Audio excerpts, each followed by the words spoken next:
As Britain's general election looms, leaders of the major parties, Boris Johnson and Jeremy Corbyn, have halted campaigning on news of this morning's London Bridge terror attack, which has seen the offender killed and 2 members of the public die.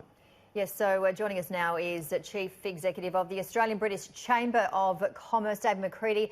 And so before we actually talk about the impact of the attack on the election, there was a very big YouGov poll that was released this week. So tell us about that one. Yeah, so YouGov, at the last election, we know what polls have been like in elections over recent times in all jurisdictions. But YouGov last time released the MRP poll, which basically is a poll of 100,000 people across the UK. So it's a much greater sample size than most polls that are about 1,000 people. So this poll was very accurate last time. This time round, it's suggesting a landslide for Boris Johnson, 68 seats victory for him, assuming that all things being equal, people vote the way, distributed away across the country in that way. Compared to a few years ago, terrorism, not that it's gone off the radar, but it hasn't been a central piece of discussion, has it? It's been all about Brexit, it's been all about what's happening. But with this, we see both Boris Johnson and Jeremy Corbyn suspend their campaigns. What sort of impact do you think it's going to have? We're less than 2 weeks away. Look, the traditional response in terms of times of crisis, regardless of whether it's terrorism or war or other things, in the past has always been that the incumbent generally gets a bit of a boost from that. That's the traditional political wisdom. We don't necessarily live in traditional political wisdom times, but I think there's probably a little bit of a question to ask, given some of the questions, particularly that have come out this week after the Andrew Neil interview with Jeremy Corbyn, where he failed to apologise for the anti-Semitism within the Labor Party. There's a sense that a lot of those issues tying him back to bringing IRA people to the Westminster. Well, that's it. Like Stephen Drill, Dave, was on before saying that Jeremy Corbyn is seen by some, and it might be like a tough stamp to live by, that he's almost a sympathiser to terrorism. Well, I think that the challenge is that that's the way he's going to be painted. Whether or not, how true that is in terms of how he would behave as Prime Minister, we will never know, or we won't know until he does become Prime Minister, if that's to happen. But the challenge for him is painting a different picture to fight against that, and I think that'll be very difficult. And particularly with 2 weeks left of the campaign, it's in that period where scare tactics work really well at the dying moments of a campaign. We only have to look at the Mediscare campaign that we saw here a few years ago in the Australian election to get a sense of that. So it'll be interesting to see how that plays out. I think it'll be really important for both sides to really step away from, yes, we want to be tough on terrorism, but not trying to use it for political advantage in terms of painting the other side. It will be very interesting to see how that balances out. And it's certainly been a big week as well, including the climate debate that Boris Johnson couldn't attend. Yeah, so Channel 4, this is brilliant. Channel 4 had the leaders of different parties. Interestingly, it wasn't necessarily the Westminster leader of different parties. So Nicola Sturgeon, who's the First Minister of Scotland and head of the SNP, was part of the debate.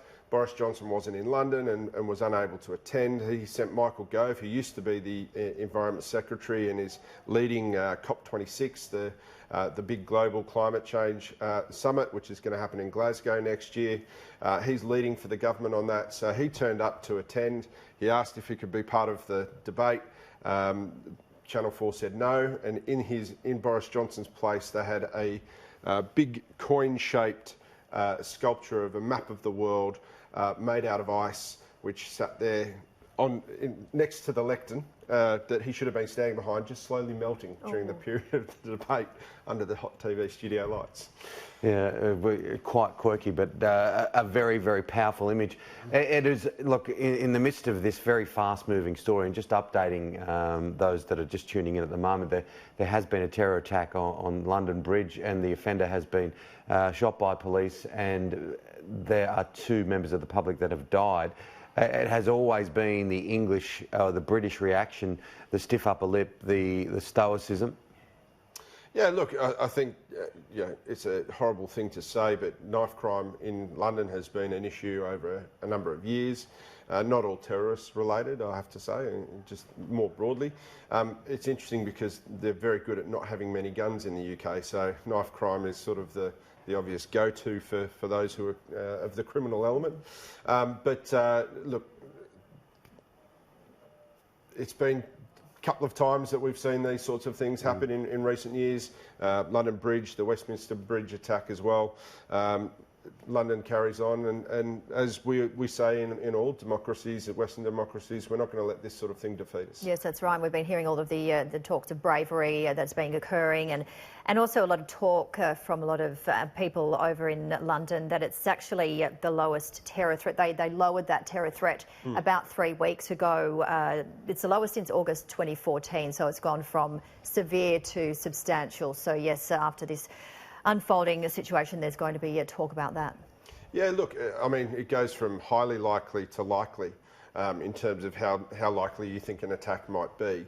I think the challenge, and the authorities have been talking about this morning, the challenge is particularly with this sort of lone wolf attack, it's very low tech, it doesn't require a lot of communication with others, and as we've seen in the past, it can just be a mental health case issue in some of these circumstances. So it doesn't necessarily attract the sort of attention of authorities along the way because it just doesn't have the footprint or signature in the technological sense for people to be across it. So it's very difficult to stop this sort of attack. We just need to keep being vigilant and carry on with our lives as best we can. It's not good for London or England though, because it's a country, or the election's about to happen, and tourism obviously is an enormous element of the economy, and people see this from overseas, they just don't want to travel. Yeah, look, having been to the UK 4 times this year, and there's been a number of attacks over a number of years in the UK. At the end of the day, I've walked over London Bridge several times this year, and there are plenty of tourists still in London. If it does keep a few people away, I'm sure that may well happen, but in the bigger scheme of things, I'd suggest if you're worried about that and you think you're going to the UK, get out and see the regions. There's some great stuff to see in the regions. Warwick Castle, go up to Scotland, and as I'm sure you'd be interested in, Timmy, there's plenty of EPL games around other parts of the country. Yeah, and changing subject at pace, there's a couple of nice golf courses up that way too. There are, just 1 or 2, yeah. I got to go there this year as well. It's a great place to travel. But obviously the election is on the 12th of December, a very unusual time of year. It's about 4 degrees there now, but I know we probably don't feel the effects of it, but the last time they had an election at this time of year was actually in the 1920s, so this is significant.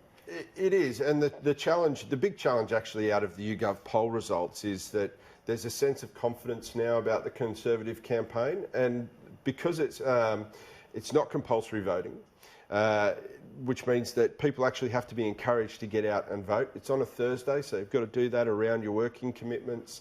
Polls don't close till 10 o'clock at night, and they open relatively early in the morning, so it is doable. It's not impossible for people to get out. But if there's a sense of, oh, well, it's in the bag or the decision's already been made, then people may not turn out. It may encourage the other side to turn out. So it'll be interesting to see how that plays out. It's similar to in the US, they often talk about East Coast polls results of East Coast polls being released before the West Coast vote is really problematic, particularly given the strength of California as in the Electoral College. It can be quite important in swaying the way the results of the presidential election can go. So it's important. Most important thing I can say is get out the vote. If you're an Australian and you're registered to vote in the UK, you can still register for a proxy up until 5 o'clock on the 4th of December. Make sure you do. Make sure you vote for whichever party is best going to answer your needs and be part of it.